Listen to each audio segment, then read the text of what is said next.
আসসালামু আলাইকুম, কেমন আছেন সবাই?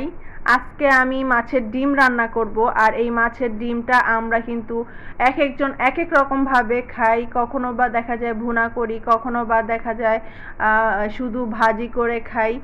যে যেরকমভাবে পারে, কিন্তু আজকে আমি এই মাছের ডিমটাকে আলু টমেটো দিয়ে পাতলা ঝোল করব।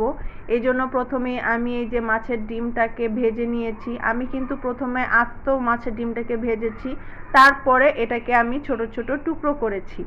এরপরেই চলে যাচ্ছি মূল রান্নাতে।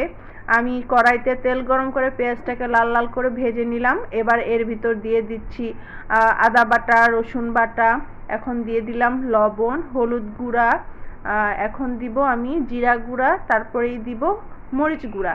এবার সামান্য একটু পানি দিয়ে মশলাটাকে ভালোভাবে কষিয়ে নিব। একটু নেড়ে চেড়ে দিচ্ছি যাতে মশলাটা পানিটার সঙ্গে ভালোভাবে মিশে যায়। আর মশলাটা কষতে কষতে এদিকে আমি আলু টমেটোগুলো কেটে নিয়েছি।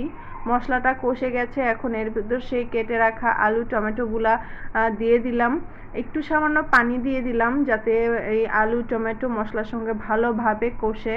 এবার এগুলোকে নেড়ে চেড়ে ঢাকনা দিয়ে রেখে দিয়েছি। এই যে দেখেন, আমার আলু এবং টমেটোটা মশলার সঙ্গে সুন্দরভাবে কষে গেছে। কি সুন্দর মাখো মাখো একটা হয়েছে আলু আর টমেটোটা, দেখেই লোভ লাগছে। কালারটাও মাশাআল্লাহ অনেক সুন্দর আসছে। এখন আমি পরিমাণ মতো পানি দিয়ে দিলাম। পানি দিয়ে একটু নেড়ে চেড়ে আমি এটাকে একটু বলক আসার জন্য অপেক্ষা করব।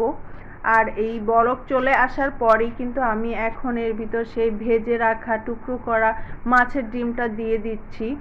আর যেহেতু মাছের ডিমটা কিন্তু অনেক বড় ছিল, এই জন্য আমি মাঝখান দিয়ে কেটে তারপর পাতলা করে আমি এটাকে ভেজেছি আস্ত রেখেই।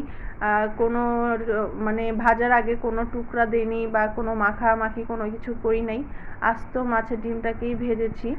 আর এই যে দেখেন আমি দিয়ে দিয়েছি, এখন আমি ঢাকনা দিয়ে আবার রেখে দিব ভালোভাবে সিদ্ধ হওয়ার জন্য। আলহামদুলিল্লাহ, দেখেন কালারটা কত সুন্দর আসছে। আমার রান্নাটা কিন্তু প্রায় একদমই শেষ। আলুগুলোও সুন্দর মতো সিদ্ধ হয়ে গেছে, আর ডিমটাও কিন্তু একদম মশলার সঙ্গে একদম সুন্দরভাবে সিদ্ধ হয়েছে ভালোভাবে। যাই হোক, গরম ভাতের সঙ্গে কিন্তু এই ডিমের আলু টমেটোর ঝোলটা কিন্তু অসাধারণ লাগে। ভালো লাগলে সবাই লাইক কমেন্ট শেয়ার করবেন।